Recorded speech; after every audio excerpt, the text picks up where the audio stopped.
With faith in the three jewels, With faith in the three jewels, I pray that I may not fall into sexual misconduct. I pray that I may not fall into sexual misconduct. With faith in the three jewels, With faith in the three jewels, I pray that I may not fall into wrong speech. I pray that I may not fall into wrong speech. With faith in the three jewels, With faith in the three jewels, I pray that I may avoid intoxication. I pray that I may avoid intoxication. Innumerable are sentient beings. We vow to save them all. Inexhaustible are the mooned passion. We vow to transform them all. Immeasurable are the Dharma teachings. We vow to master them all. Infinity is the Buddha's way. We vow to fulfill it completely.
In gratitude, we offer this incense to Buddhas and Bodhisattvas throughout space and time. May it be as fragrant as earth itself, reflecting our careful efforts, our wholehearted awareness, and the fruits of understanding slowly ripening. May we and all beings be companions of Buddhas and Bodhisattvas. May we awaken from forgetfulness and realize the pure.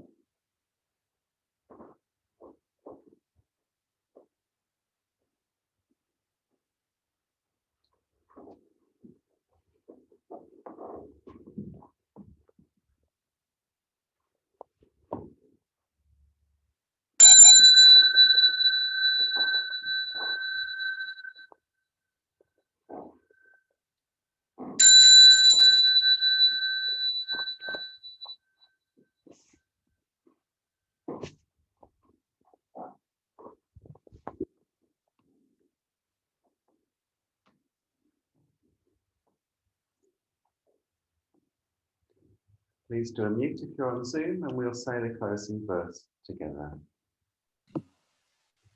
Blessed by Amitabha's light, may we care for all living things and holy earth. And then meet spirit, so I'll see anybody that wants to join me in the garden in a few minutes, and you're welcome to come down to the garden after 2 for the mindful walk in the hills as well. And then you too.